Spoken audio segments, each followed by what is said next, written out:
Ini yang dikerjakan Nabi Ayyub alaihissalam. Begitu penyakitnya sudah mulai mengganggu beliau ibadah, maka perhatikan zikirnya. Amalkan ini, bacakan dengan penuh ketulusan. Wa Ayyuba, dan kami buka kisah Ayyub alaihissalam. Idh nada rabbahu anni massani yadurru wa anta arhamur rahimin. Ini zikirnya. Anni massani yadurru wa anta arhamur rahimin. Anda boleh bacakan dari sini. Ya, anni massani yadurru wa anta arhamur rahimin. Allahumma anni massani yadurru wa anta arhamur rahimin. Allahumma anni massani yadurru wa anta arhamur rahimin. Dalam tahajud Anda mohon kepada Allah. Yang divonis misalnya matanya sulit sembuh, yang divonis misalnya ini penyakit gak mungkin sembuh, yang divonis cancer macam-macam, minta Allahumma anni massani yadurru wa anta arhamur rahimin. Ya Allah, penyakit ini sudah mulai mengganggu saya untuk bisa fokus ibadah kepadamu. Ini kuncinya. Jadi kalau bacakan ayat ini, arahkan ke kepentingan ibadah. Jangan cuma minta sembuh. Sebab yang pengen sembuh pun banyak. Jangankan Anda, yang lain pun pengen sembuh. Apa motivasinya supaya Allah cepat sembuhkan kita? Maka dekatkan kesembuhan itu pada kepentingan ibadah. Minta, ya Allah saya pengen sholat. Berikan kesembuhan pada kaki saya untuk bisa melangkah. Ya. Ini peserta karantina Al-Quran, mungkin sebentar lagi akan datang kisahnya. Ada salah satu matanya yang gak berfungsi. Divonis gak bisa melihat. Gak bisa melihat salah satunya. Dia ikut karantina. Dia baca Quran dengan tulus, dia berdoa kepada Allah. Sekitar 2-3 hari yang lalu, tiba-tiba dia masuk kamar mandi, dapat cahaya, terbuka, melihat semua. Sekarang matanya bisa melihat normal dua-duanya. Minta, Allahumma anni massani yadurru wa anta arhamur rahimin. Sebentar.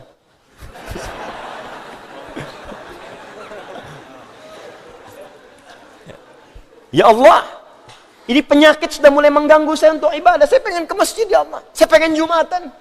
Saya pengen jamaah ya Allah. Cuman karena ini saya nggak bisa lagi jamaah. Bukankah engkau menyukai hambamu yang jamaah ya Allah? Bukankah engkau menyukai hambamu yang sholat bersama ya Allah? Bukankah engkau menyukai zikir ya Allah yang kau dengar setiap waktu ya Allah? Wa anta arhamur rahimin, sedangkan engkau yang paling sayang padaku. Kalau yang paling sayang saja tidak engkau sembuhkan, lantas kepada siapa lagi aku mohon dan meminta? Kalau kepada yang paling sayang saja tidak menyembuhkan, kepada siapa lagi aku mesti meminta? Anda tahu apa jawabannya? Fastajabna lahu fakashafna ma bihi min dhurrin wa atainahu ahlahu wa mithlahu ma'ahum rahmatan min indina, ujungnya wa dzikra lil abidin. Kata Allah, kalau ada orang yang mengamalkan zikir ini seperti Ayyub mengerjakannya, aku akan sembuhkan penyakitnya, hilangkan semua kesulitannya, bahkan aku kembalikan aset-aset yang dirasakan hilang. Anda biaya keluar sekian juta, puluhan juta, miliaran dibalikin oleh Allah, seperti Allah mengembalikan Ayyub dan anak-anaknya plus aset-asetnya. Anaknya meninggal 12, sembuh kembali, istrinya hamil lagi. Setiap hamil, lahiran kembar, lahiran kembar. Lahiran sampai 12 kali, anak 24. Aset balik semuanya. Terakhir, bacakan surah Al-Fatihah dengan benar, karena Al-Fatihah disebut langsung juga oleh Nabi sallallahu alaihi wasallam sebagai syifa, sebagai syifa. Seperti pernah kepala suku saya kisahkan di pertemuan awal, tersengat kala jengking dan medis mengatakan tidak mungkin sembuh, diruqyah kemudian dibacakan itu dan Allah berikan kesembuhan. Wallahu a'lam bissawab. Ini bagian dari ikhtiar roh, bukan bagian dari pendekatan-pendekatan obat fisik. Dan semoga dengan itu Allah memberikan ketenangan, kemudahan, dan menghilangkan segala kesulitan di sekitaran kita insyaAllah.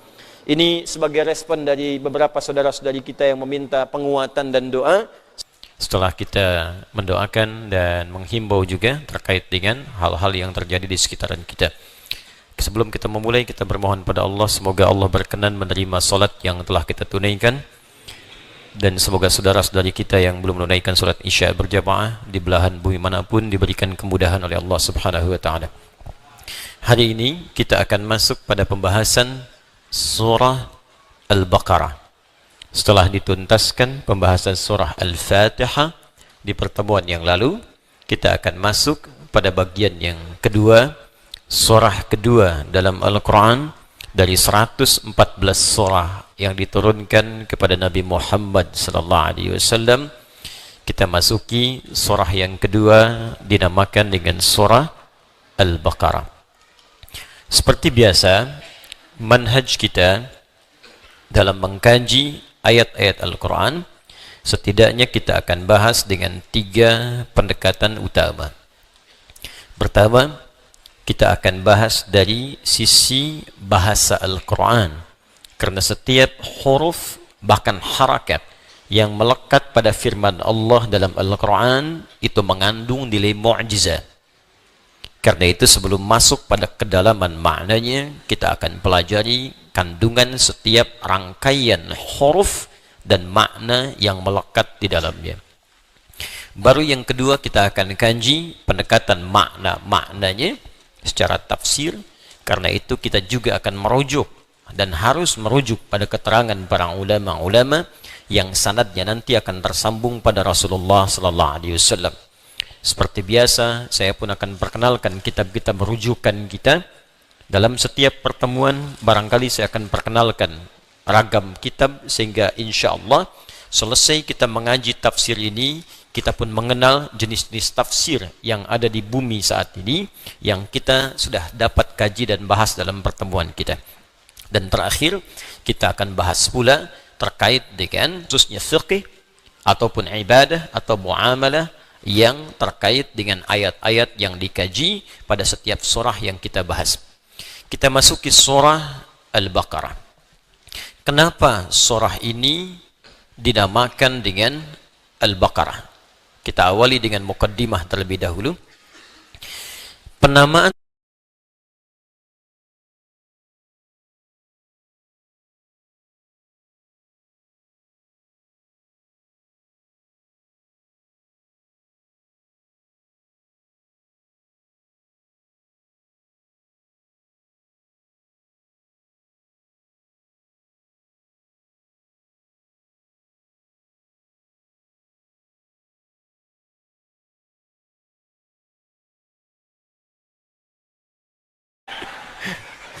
saya sengaja buka karena kadang ada akhwat masuk sana sini gitu kan, supaya tidak bercampur.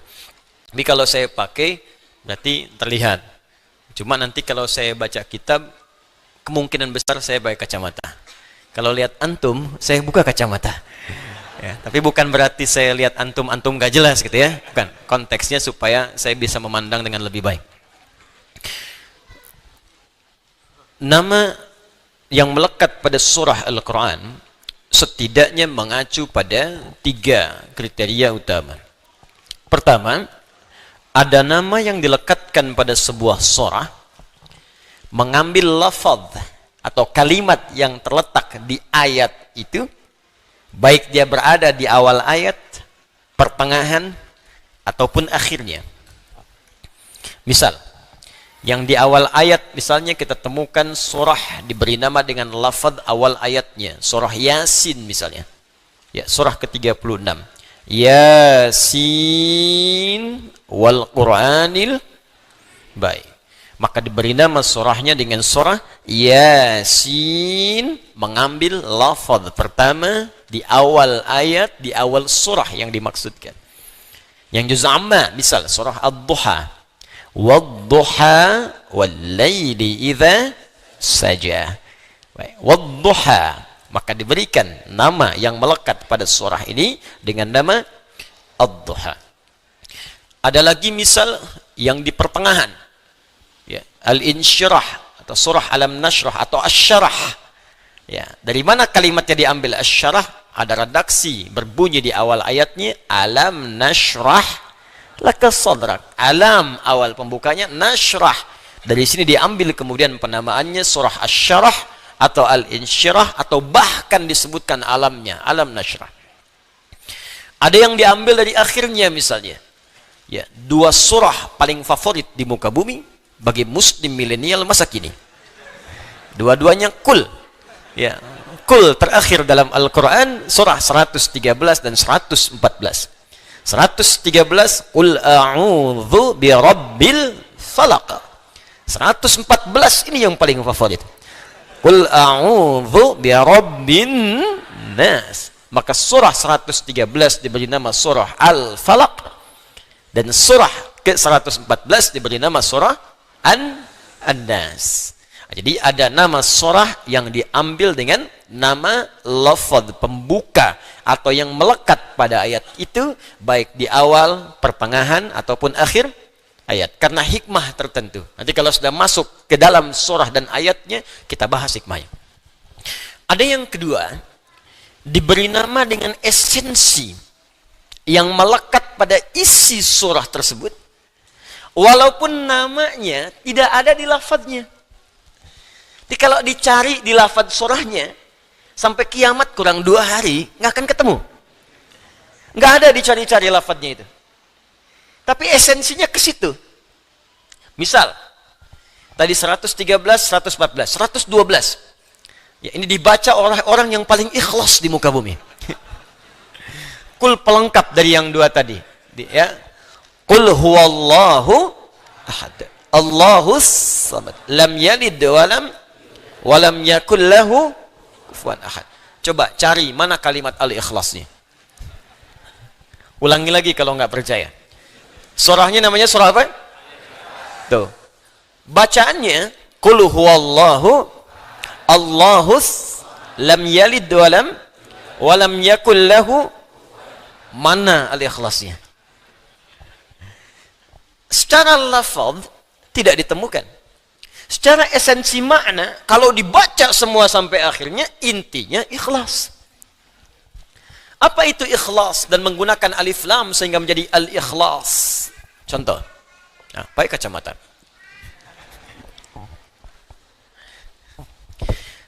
Al-ikhlas, begini tulisannya. Ya.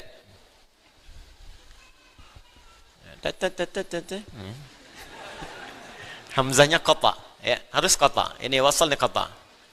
Ikhlas. Akar katanya dari kata khalasa. Khalasa. Ini. Khalasa.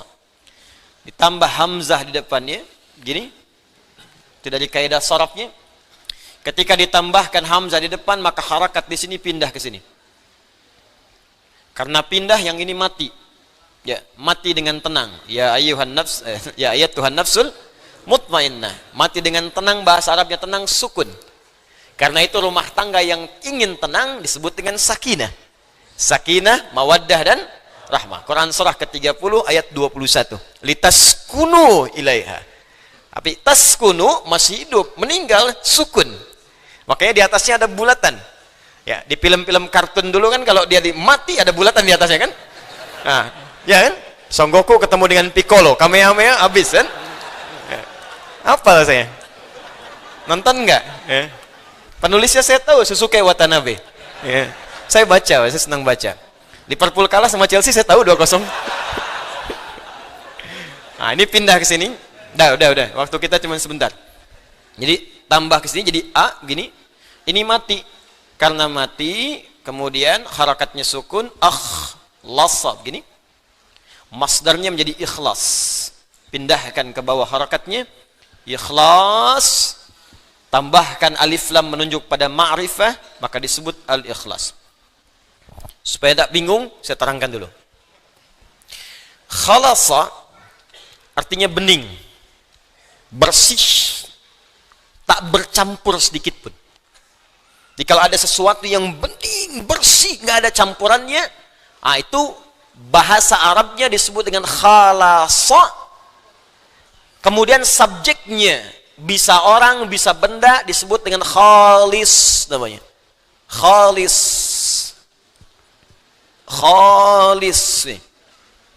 Yang bersih, bening, tak bercampur dengan apapun. Misal, kita ambil Al-Quran saja. Quran surah ke-16 An-Nahl. Ayat ke-66. Allah infokan bahwa di dalam binatang ternak tertentu, ya seperti sapi misalnya, kerbau dan sejenisnya, itu ada saluran yang sangat unik. Yang satu darah min baini farthin, kotoran. Ya. Di sini ada kotoran, farthin, fa ra tha. Wadamin, darah. Nih. Yang ini darah aja. Yang ini kotoran aja. Di antara kotoran dan darah itu labanan khalisa. Nih. Sa'igan lisyaribin. Ternyata di tengah-tengahnya ada labanan khalisa, laban. Yang menarik begini, kalau laban saja susu. Sapi punya susu, disebut susu sapi. Kerbau punya susu, disebut susu kerbau. Unta punya susu, disebut susu. Tapi tak banyak orang tahu susu itu terletak di mana? Di antara darah dan kotorannya. Yang paling menarik, ditambahkan kalimat yang sangat luar biasa. Khalisa, menunjuk mu'jizat Al-Quran. Firman Allah, bukan rekayasa manusia. Jadi kalau rekayasa manusia, bagaimana bisa terjadi seperti ini? Mustahil. Ya, kalimat khalisa di sini ingin menunjukkan susu ini walaupun terletak di antara, kotoran dan darah, tapi nggak ada campuran ke sini. Diperas keluarnya susu aja. Begitu diperas keluar kotoran misalnya, nggak ada. Bersih aja begini. Sumurni, bersih. Itu khalis namanya. Mustahil, nggak ada yang bisa sempurna ini kecuali Allah Subhanahu wa taala. Ada kotorannya, ada darahnya, yang keluar air susunya. Bahkan kata Allah Subhanahu wa taala, ketika diminum begitu mudahnya diminum, lancar, enak. Orang nggak pikir-pikir kembali. Inilah khalis yang tidak bercampur sedikit pun, tidak dengan kotoran, tidak dengan darah. Nah, kalau Anda ingin menghilangkan sebuah campuran, sehingga dengan itu Anda ekstrak misalnya, campuran yang kotornya Anda buang secara kimiawi. Ini buang pasirnya, ini buang misalnya lumpurnya, sehingga yang tersisa disuling, airnya saja yang bersih. Maka ketika Anda ingin membuang bagian-bagian kotoran yang lainnya, tambahkan hamzah di depannya. Dengan fungsi di ilmu sharaf namanya lil izalah, untuk membuang yang tidak diinginkan. Tambahkan hamzah di depannya dari akar katanya. Khalasa, tambahkan hamzah, pindahkan harakatnya ke sini. Hamzah ini fungsinya lil izalah, izalati. Nah, ini untuk menyingkirkan, membuang, menghilangkan yang tidak diinginkan. Di kalau khalasa sudah bersih. Indaka la amal al'an, khalas. Apa masih ada pekerjaan sekarang? Sudah selesai. Artinya nggak ada pekerjaan-pekerjaan lagi, beres, nggak ada campuran yang lain. Ya, selesai. Tapi kalau Anda ingin selesaikan, buang bagian-bagian tertentu, tersisa ininya saja. Maka Anda tinggal tambahkan hamzah di depannya dan buang campuran-campurannya sehingga menjadikan sesuatu itu murni dan bersih. Tambahkan jadi akhlasa. Nih. Kalau sudah dihilangkan, bersih semuanya, maka menjadi sifat, masdar, ya, ism. Maka berubah namanya dari akhlasa menjadi ikhlas. Kalau Anda khususkan pada hal tertentu, misal, saya ingin menyembah Allah saja dan saya hilangkan campuran-campurannya. Ya, saya tidak ingin menyekutukan Allah, saya tepikan yang lain-lain. Yang saya sembah Allah saja. Yang saya pertuhankan hanya Allah, yang lain saya tepikan. Saya tidak mengakui yang lain, saya buang semua. Hilangkan. Yang saya akui hanya Allah saja. Maka tambahkan alif lam di depannya pada kalimat ikhlas. Menjadi al-ikhlas. Karena itu ketika Anda membaca surah al-ikhlas, maka surahnya hanya menunjuk kepada Allah semata, yang lain buang semua. Qul huwallahu. Katakan Muhammad kalau ingin bertuhan, hanya Allah saja satu-satunya. Ahad itu satu, nggak ada duanya. Apalagi tiga dan sebagainya. Karena itu namanya pun langsung ditetapkan oleh Allah. Di ketika turun pertama kali, itu kalimatnya Rabb semua. Ya. Qul a'udzu birabbil falaq, qul a'udzu birabbin nas, Rabb. Orang-orang Quraisy bertanya, Muhammad, nama Tuhanmu sebenarnya siapa? Kalau Rabb, kami juga punya Rabb, namanya Lata, Uzza, Manat. Itu Rabb kami. Rabb kamu siapa? Maka turun kalimat dari Allah. Qul, katakan pada mereka. Huwa, yang dimaksud Rabb itu Allah. Ahad. Sudah, hanya satu-satunya, nggak ada yang lain. Bahkan namanya pun menunjuk pada yang satu. Saya pernah katakan kepada Anda, ini nama mesti beda dengan nama Tuhan dan makhluk, mesti lain.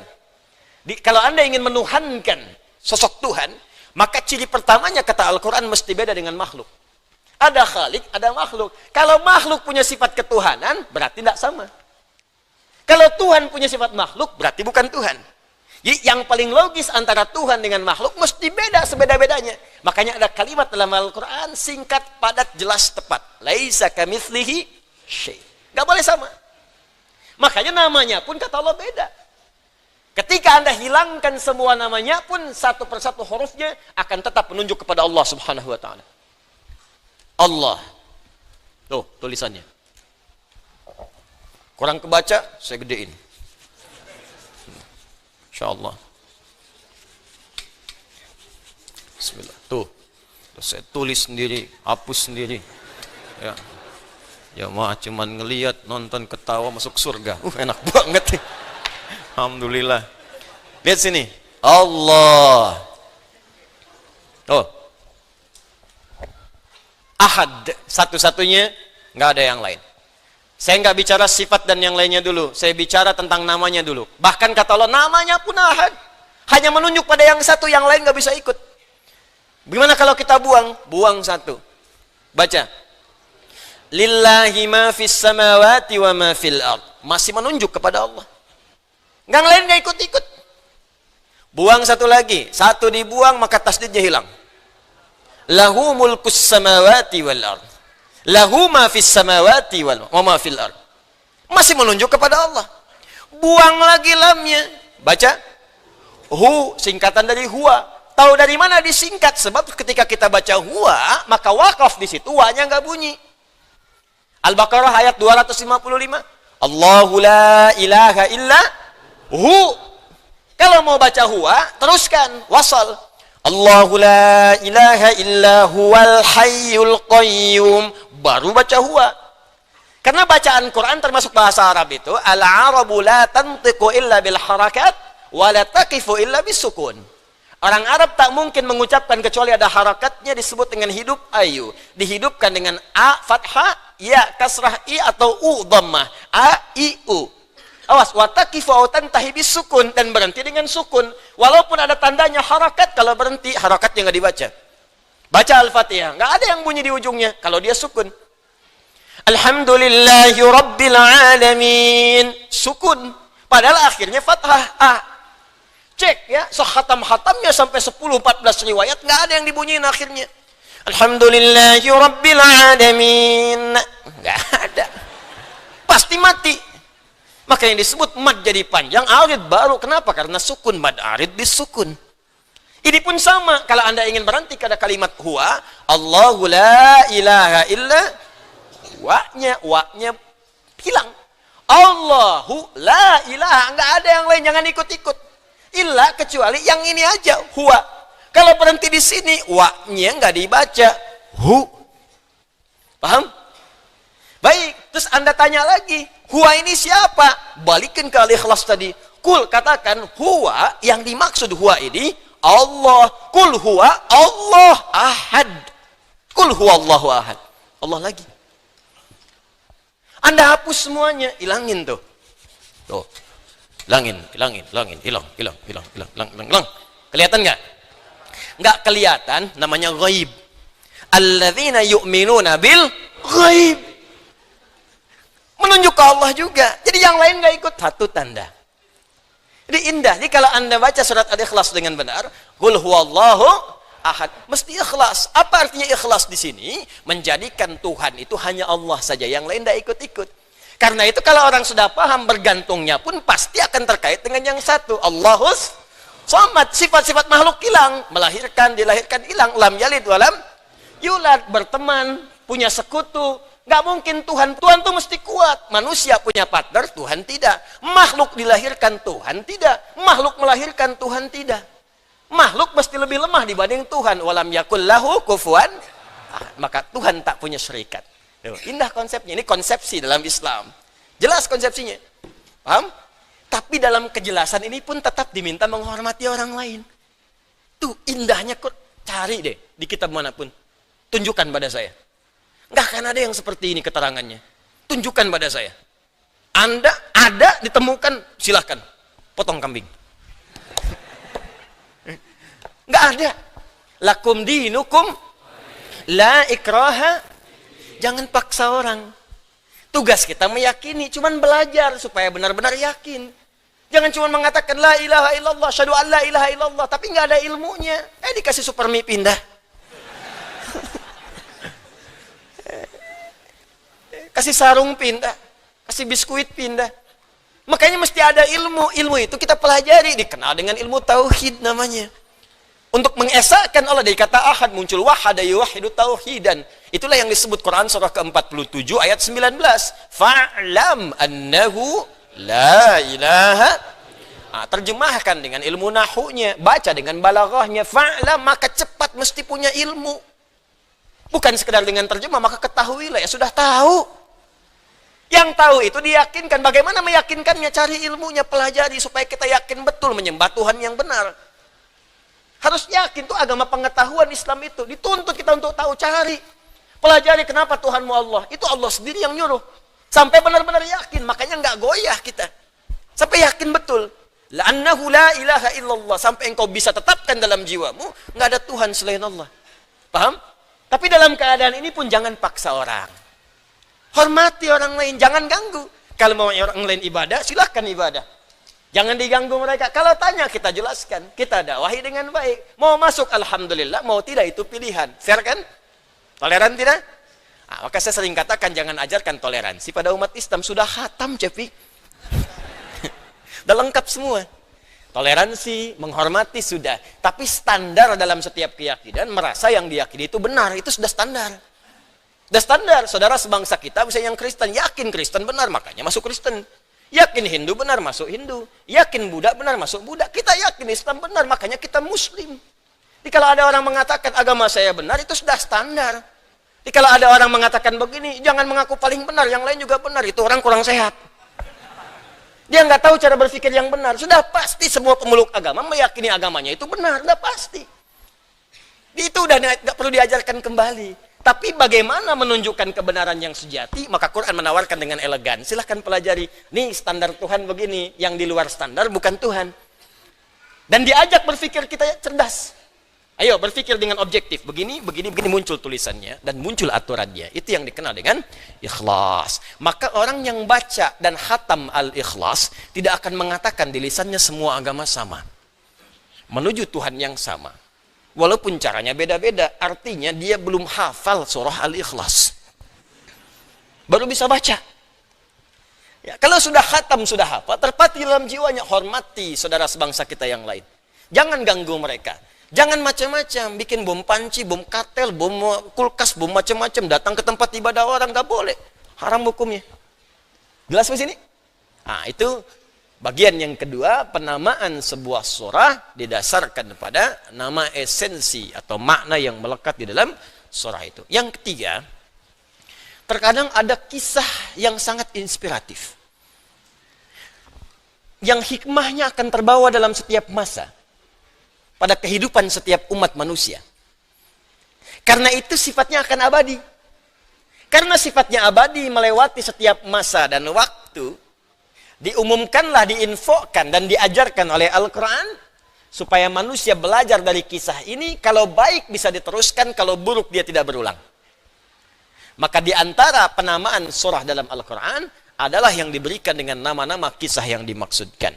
Salah satunya adalah nama bagi surah yang kedua dalam susunan mushaf pada Al-Quran, diberi nama dengan surah Al-Baqarah. Surah Al-Baqarah ini menganut bagian yang ketiga, yaitu disebutkan penamaannya atas kisah inspiratif yang terjadi pada satu masa yang hikmahnya ingin disampaikan oleh Allah kepada kita umat manusia tanpa mengenal batas dan waktu. Seperti apa kisahnya?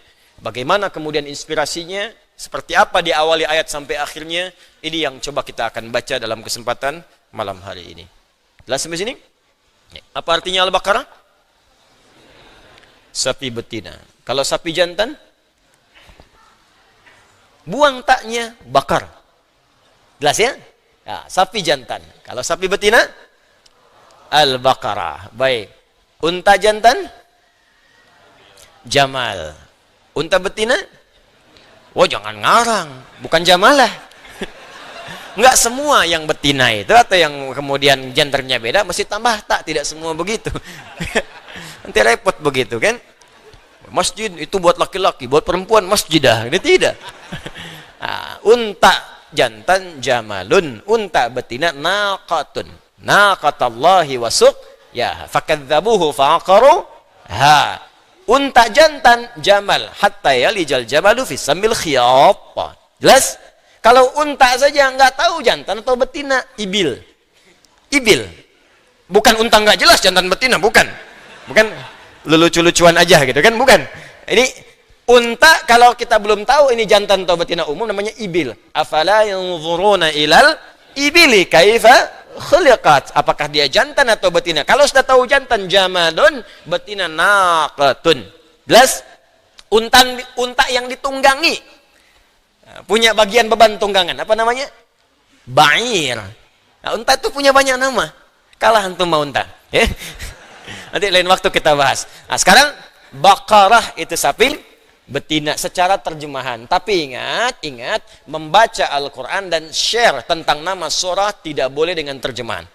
Terjemah itu hanya untuk mendekatkan makna pada keterangan yang akan kita gali. Tapi share ini tetap menggunakan bahasa Arabnya. Karena mu'jizat. Ya, termasuk nama-nama melekat pada Al-Quran mu'jizat. Yang kalau disebutkan terjemahannya hilang sifat mu'jizatnya. Akhi lagi merajaah surat apa? Al-Baqarah, An-Nisa, Ali Imran, An-Nahl. Senang semua. Ukhti lagi merajaah surat apa? Surat mak-mak. Hilang. Anda apa? Surat semut.